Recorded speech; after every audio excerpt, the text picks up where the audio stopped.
تنسى الإعجاب والاشتراك في القناة.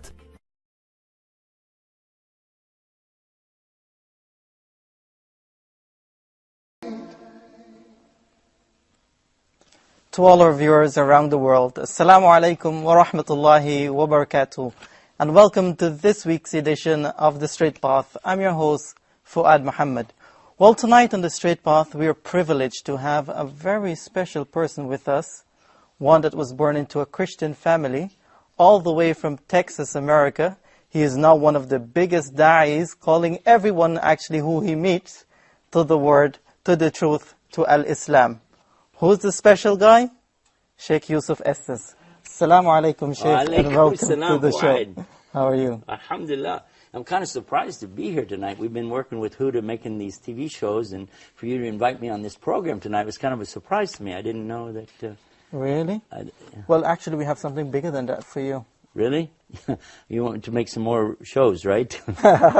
Actually, bigger than that, Sheikh. You know, we've been working on that one called, it's called Beauties of Islam. Mm-hmm. The one is called Ramadan Reminders, and we got the one called the Muslim Mailbox. But actually, Sheikh, we didn't call you here to talk about the shows. No? No. We want to know how a Christian preacher became a Muslim. Everybody asks me this story. You sure you want to hear this? Again and again. Again and again? Ever since 1991. So many people ask me this, I decided to put up a website on the internet that tells the story. Yeah, in the story on there, it's actually true. It's so true. But even now when I read it, I start crying. Because I remember how I used to be and how I am now. And I remember that man who helped me get to Islam. But I'm getting ahead of myself. If you want to know, I can tell you this story. It all started when my father told me that we're going to start doing business with a man who's from Egypt. Oh, really? I got excited. I said, okay, Egypt, that's the land of the pyramids and the Sphinx. You know, they call him Abu Hol. Yeah. And this is going to be like Nile River, and was that the Cleopatra? Yes. I said, I could just see business cards now with those pyramids on it, camels and all this kind of... And then my father, he says, and he's a Muslim. Muslim. I said, a what? He's Muslim? Oh.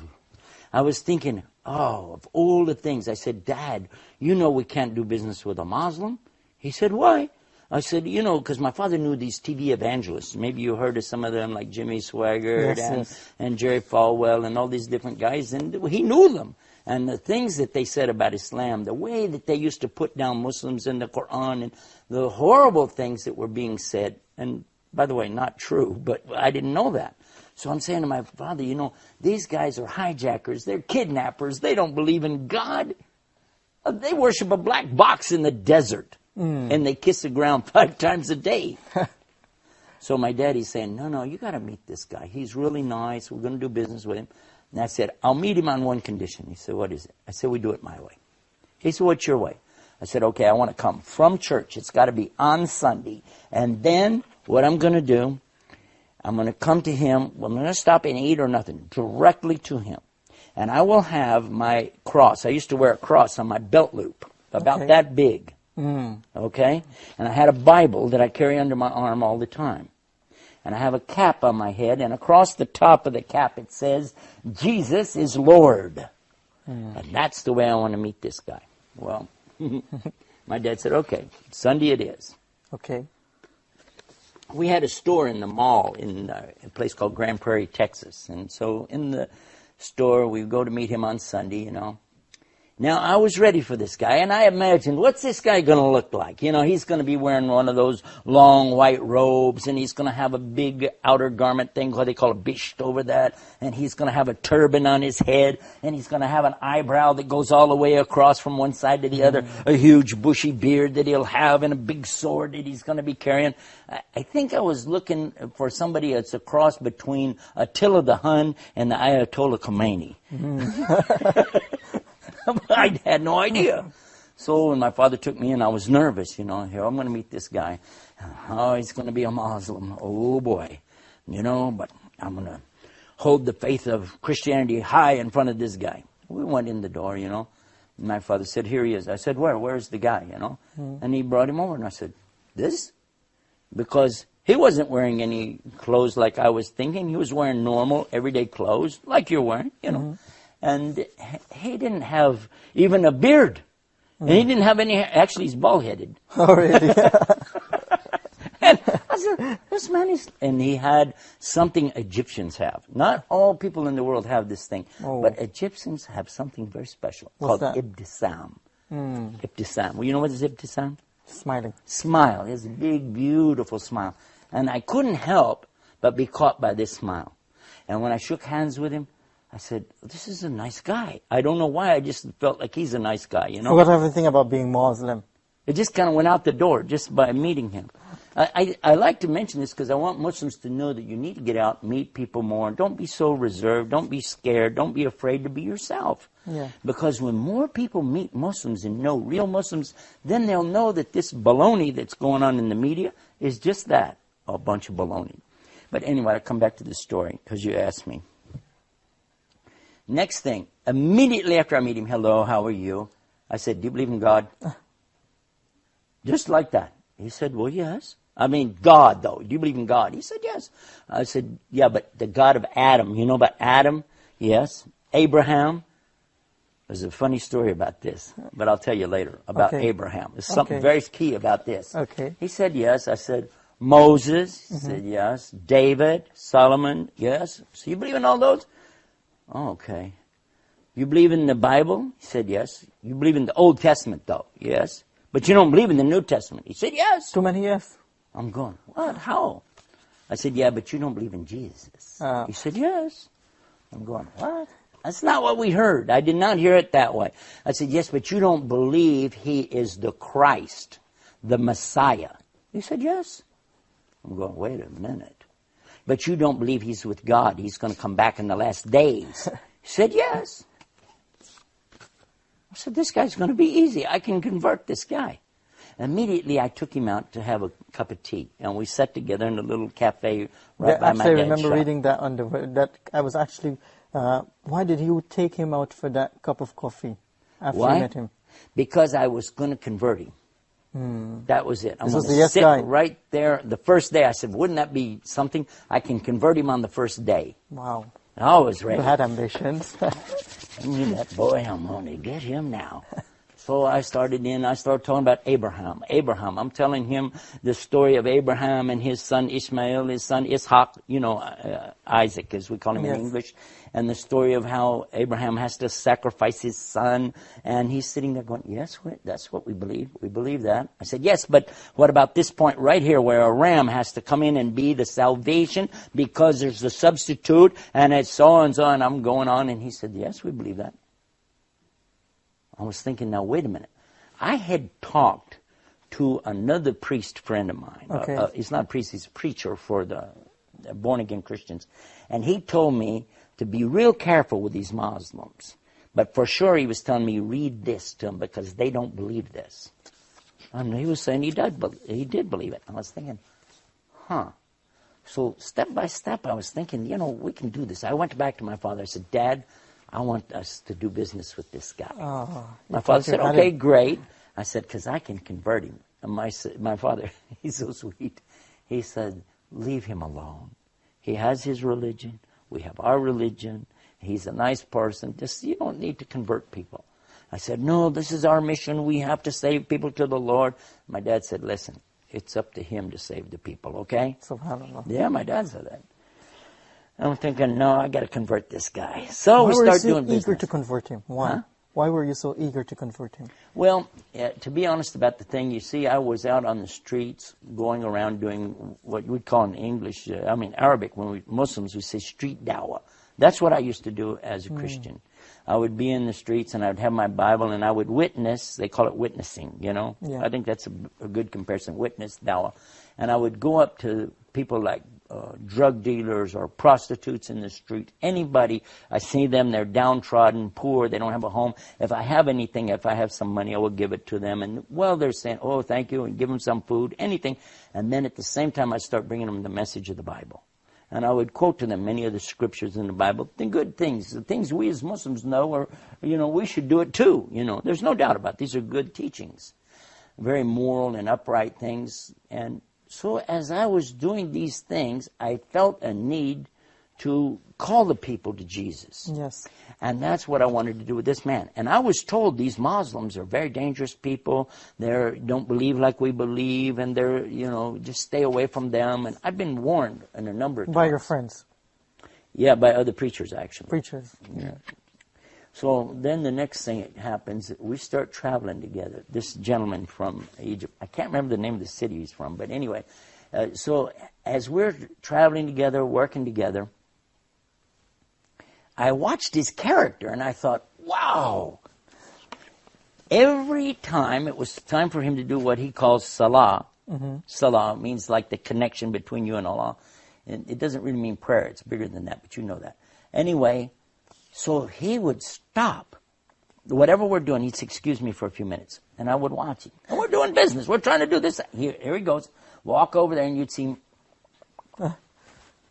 and bowing and putting his head on the ground. And in the moment he would put his head on the ground, I'd say, look at this. This is so unbelievable.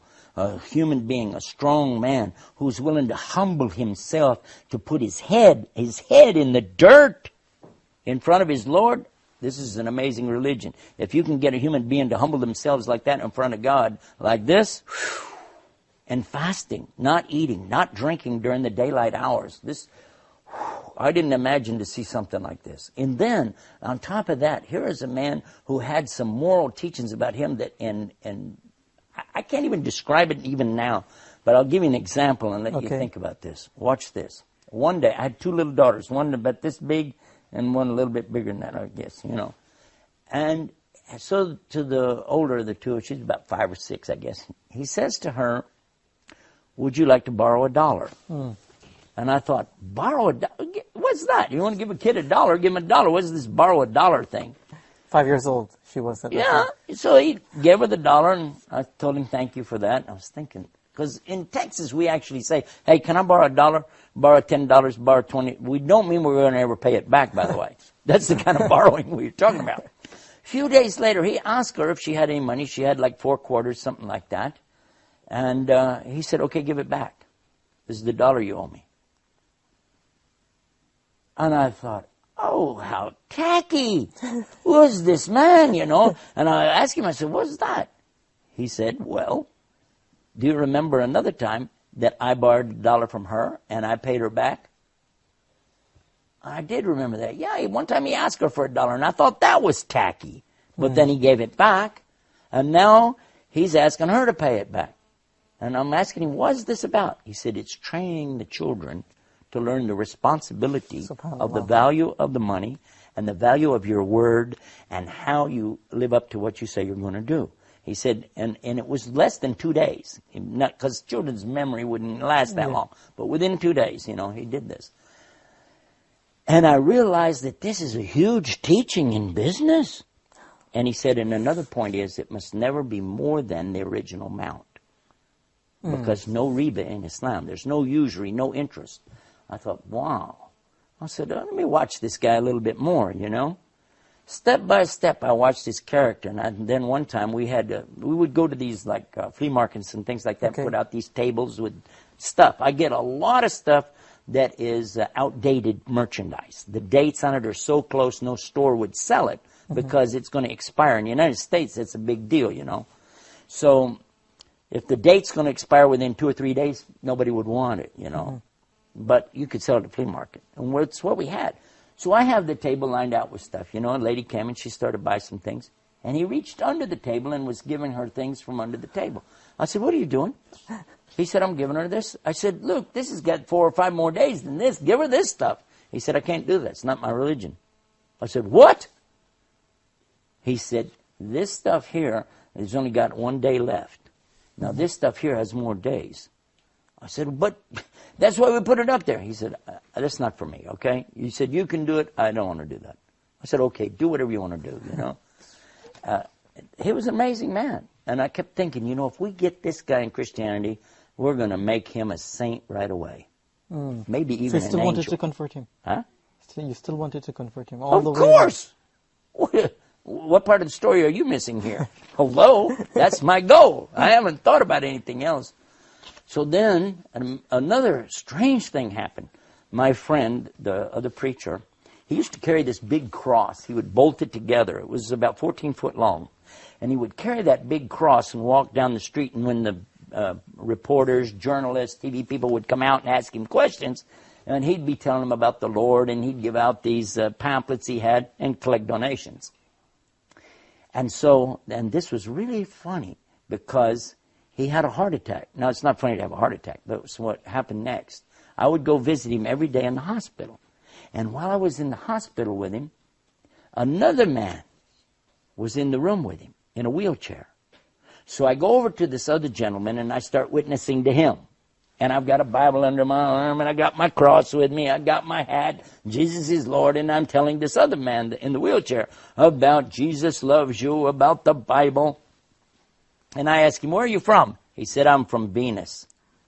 I'm going, Venus? Venus, Texas? He said, no, the planet. I'm going, oh, it's crazy. I thought this was a cardiac ward. Maybe it's a nut ward, you know. It turns out, though, that he had been very depressed. And this heart attack had really hurt him, you know. And not just physically, but, you know, mentally and things, because he couldn't do what he wanted to do in life. Sheikh, can you stick a point there? We just want someone to meet you, actually. Can you please come? Assalamu alaikum. Wa alaikum Sheikh assalam. Yusuf. Assalamu alaikum wa rahmatullah. Wa alaikum assalam. This is How are you? Mr. Ahmed Fahmi, or Yeah. regional Wanted to director. greet for you. the- Mr. Yeah, you're the Chang. regional manager for How are you? the Huda TV. Nice having you with us, man. By the way, I got you a surprise. Yeah? Guess. Surprise. Guess So, what? I don't know, some Hold more on. programs? Just hold on. What? 1 second. He's the regional Manager, it's regional director of the Huda, yeah. Yeah, in Cairo. Here we go. Do you know this guy? Muhammad? السلام عليكم ورحمة الله حبيبي شيخ يوسف. Oh my gosh. Unbelievable. How are you, brother? I can't believe it. It's a long time. يا أخي.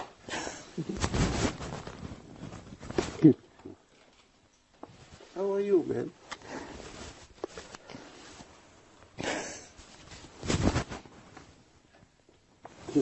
This is the guy I'm talking about.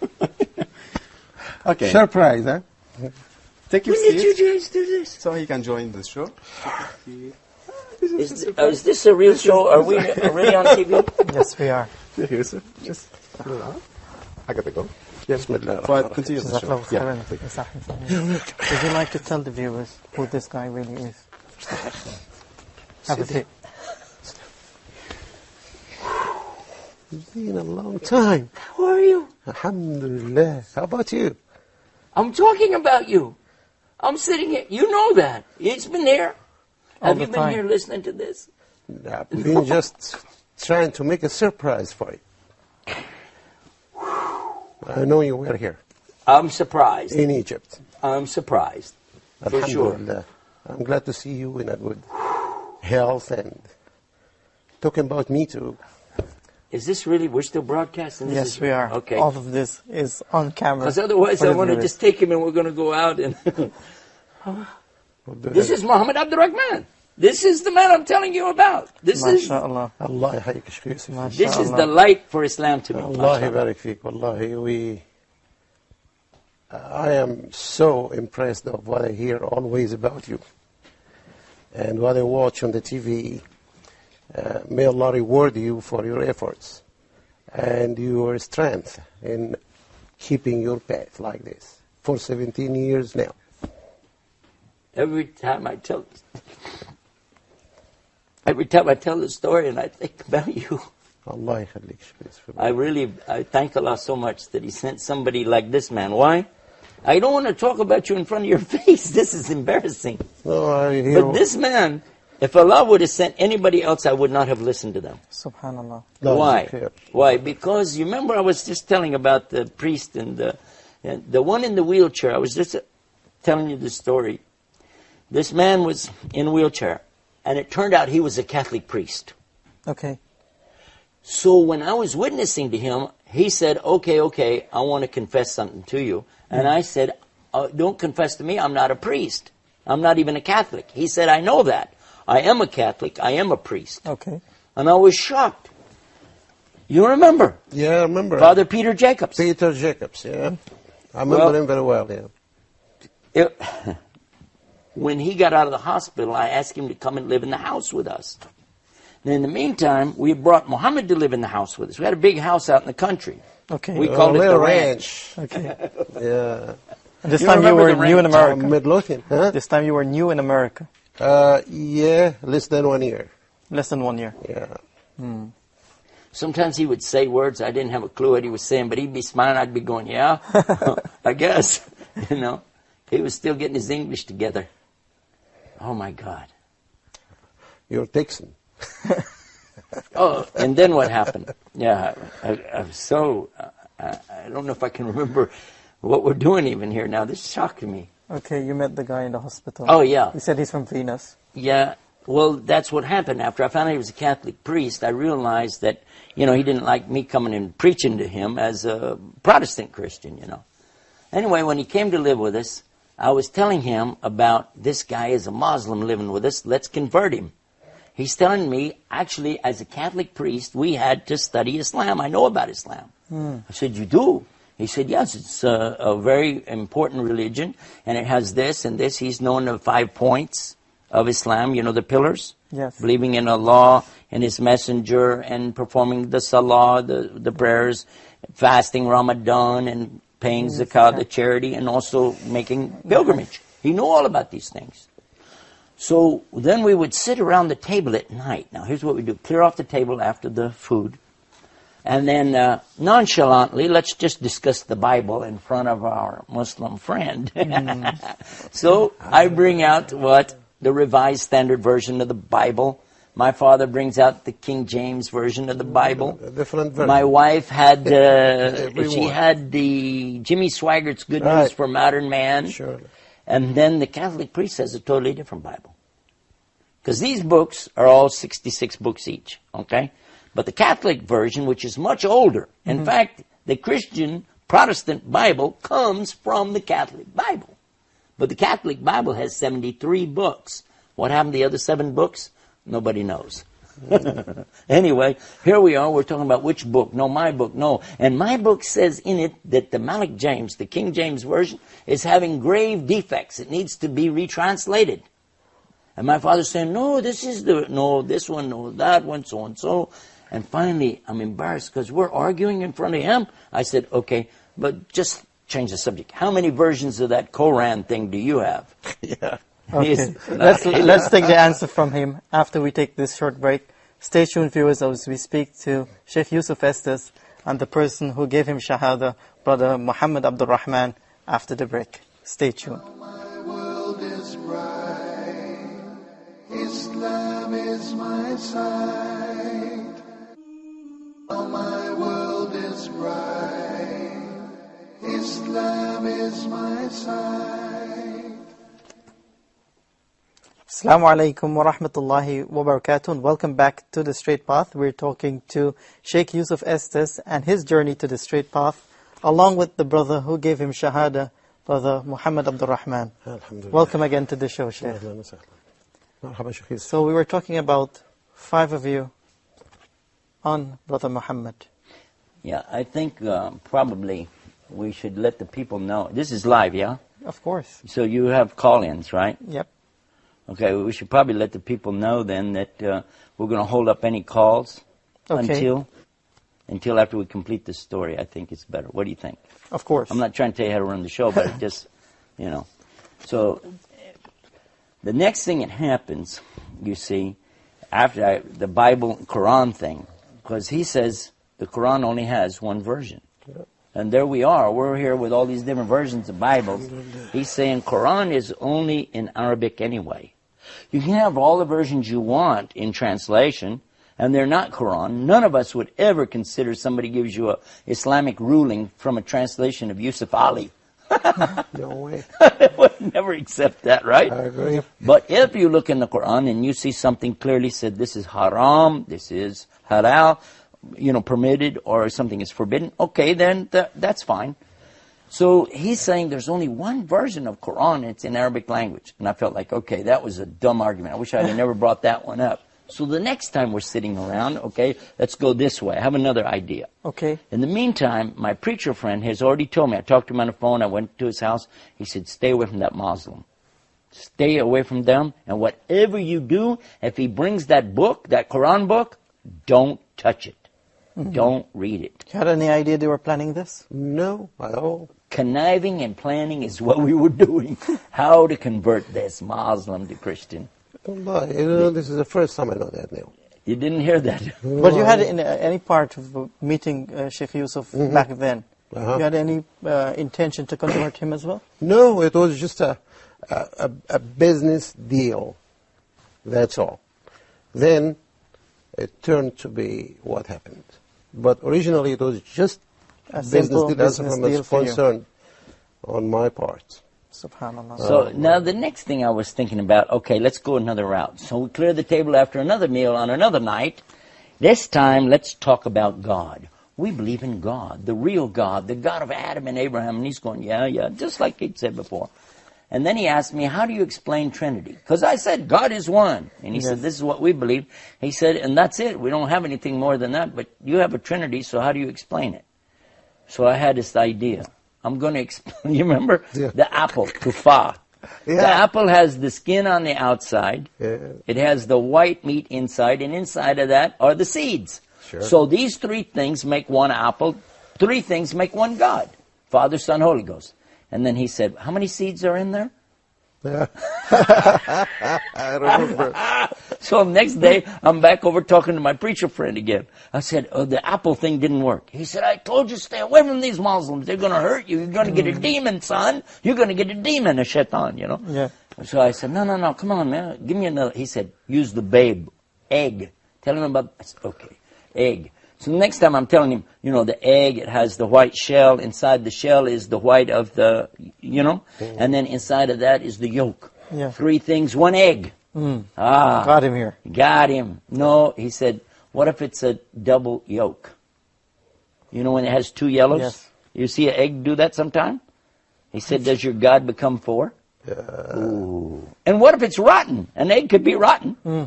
Then you have a... Do you want a God that can be rotten? Of course not. Yeah. And you're comparing Allah to an egg, for crying out loud. This is an unbelievable thing.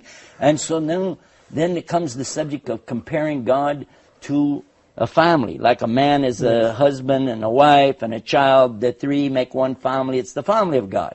You know, well, what if you have some more kids or twins? Or what if you get a divorce? You want a God that can get a divorce? No, you don't want that. So we're going through these different stages of how to explain something. Finally, I'm about exasperated. I tried the finger. You know the finger? Yeah. When it's one finger, but you go like this. 1, 2, 3 parts makes you compare God to your finger. What's this? SubhanAllah. Trying everything possible. Yeah, and then finally, the water. You've heard of the water one, right? Yeah, I remember. The water is like this. Water is three things. It is a liquid. It is a gas when it's a vapor, you know, when it becomes steam. And also it's a solid when it freezes. Three things all in one. Except what? They can't be all three at the same time. Oh, yeah, that's right. So now what will you do? How will you so finally, I'm going to throw it back on him. I said, well, what do you guys say about it? And what did he read? Surah Ikhlas. أعوذ بالله من الشيطان الرجيم بسم الله الرحمن الرحيم قل هو الله أحد الله الصمد لم يلد ولم يولد ولم يكن له كفوا أحد. Now, the meaning, when he explained the meaning, this is what got me. But while he was saying it, we were in the car. Yes, I remember. And you were reciting, and I told you, stop, read it again, say it again. You said, why? You don't know the Arabic. I said, no, something is beautiful. I don't know what you said. started crying, you don't know Arabic. I remember that. Many times I saw other people like me who they hear the Arabic in the Quran. They don't know Arabic, but they start to cry because it's Allah's speech. And when the heart is real and sincere, it recognizes Allah's speech. Subhanallah. It does. The heart does, yeah. It's not a joke. Now, if somebody's a non-believer, won't believe that anyway, so who cares? But if somebody believes, they will recognize this Quran, this speech of Allah. And I'll come back to this. So now, I'm perplexed. I'm stressed out over this thing. I can't convert this guy. In the meantime, he brings a Quran. That big, remember the big Yusuf Ali translation? Arlington Mosque, yes, sir. You got it from the mosque. Arlington Mosque, yeah. Yeah, and he brought it and he set it on top of the counter in my dad's store. It was set up there. And I'd look at it and he said, "Do you want?" I said, "No, that's okay, you know." And when he wasn't looking, you see, I went over and I looked at it. And I remember my friend's warning, "Don't read that book." So I said this little prayer in my heart before I touched it. "Oh God, protect me from any evil while I read this book." Now, any Muslim knows that that's exactly what we always say anytime we go to the Quran. Every Muslim does that. A'udhu billahi minash shaitanir rajim. I seek refuge with Allah from the cursed devil. And then we begin to read the book. Exactly. I didn't even know I was doing the right thing. I opened it up. And what I read? Surah Fatiha. Subhanallah. Anybody that knows Surah Fatiha, they knows this, how beautiful it is. It said, Bismillahir Rahmanir Rahim, Alhamdulillahi Rabbil Alameen, Ar-Rahmanir Rahim, Maliki Yawmiddin. Iyaka nabudu wa iyaka nasta'in. Ihdina siratal mustaqim, siratal ladina an'amta alayhim, ghayril maghdubi alayhim, waladallin. And this man sitting right here is the one who taught me how to recite that.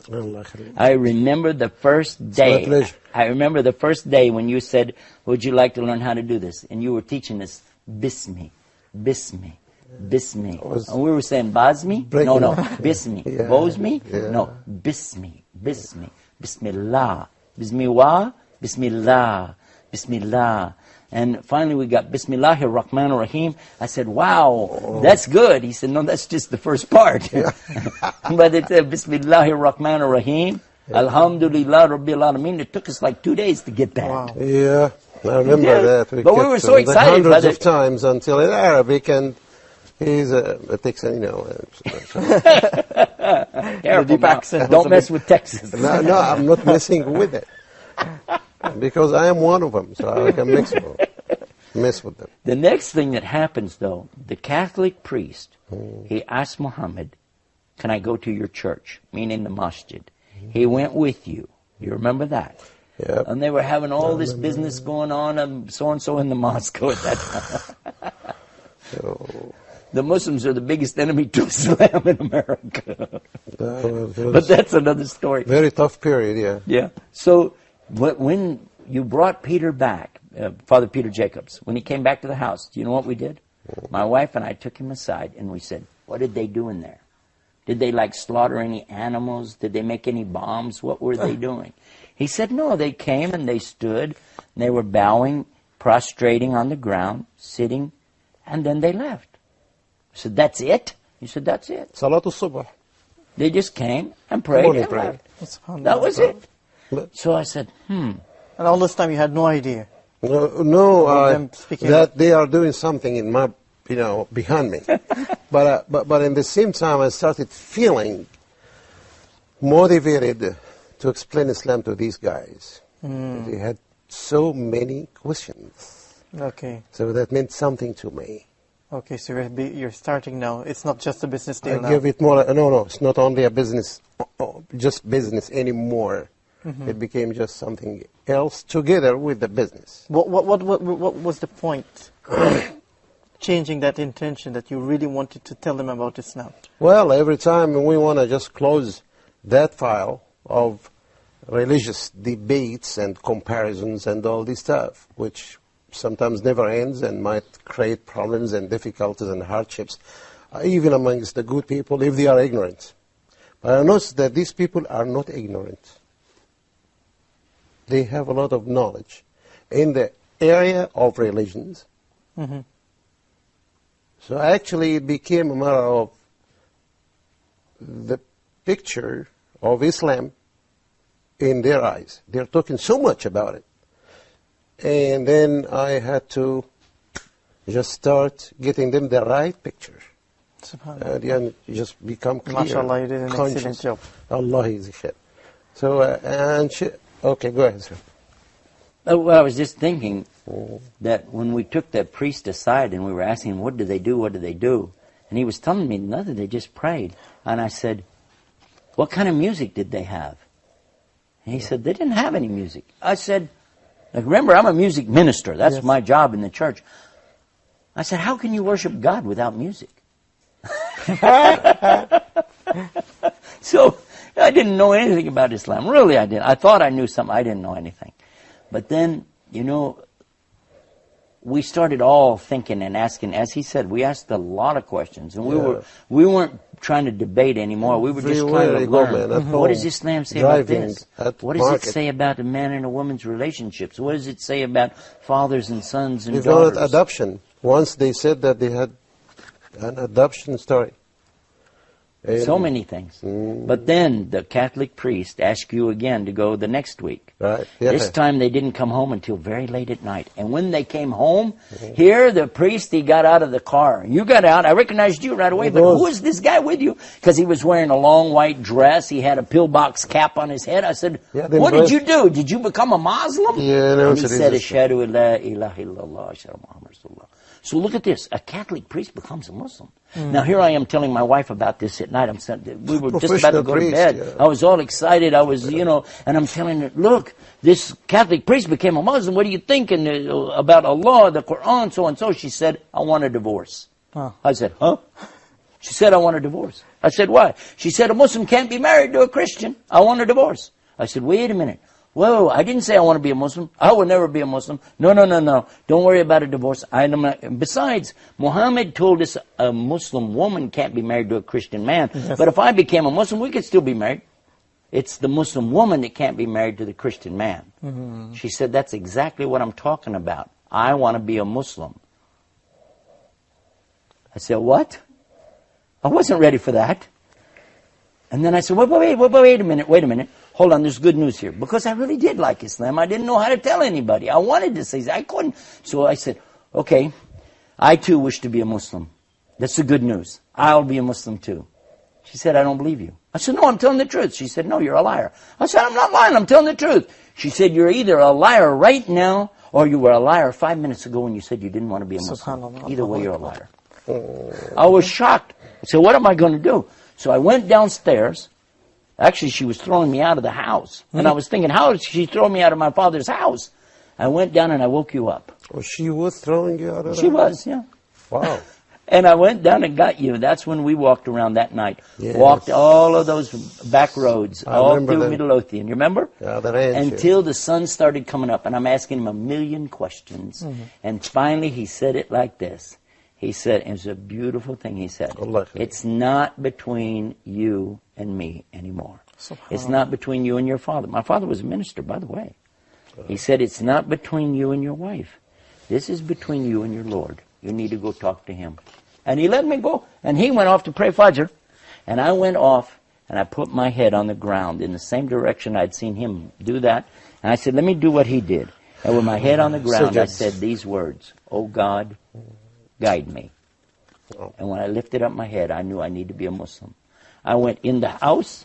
I went upstairs. I made a shower. I came down, and in front of this man right here, and that Catholic priest, I made my shahada. I said, Ashhadu an la ilaha illallah, Ashhadu an Muhammad Rasulullah. A few minutes later, my wife comes down with hijab on her, and she did the same thing.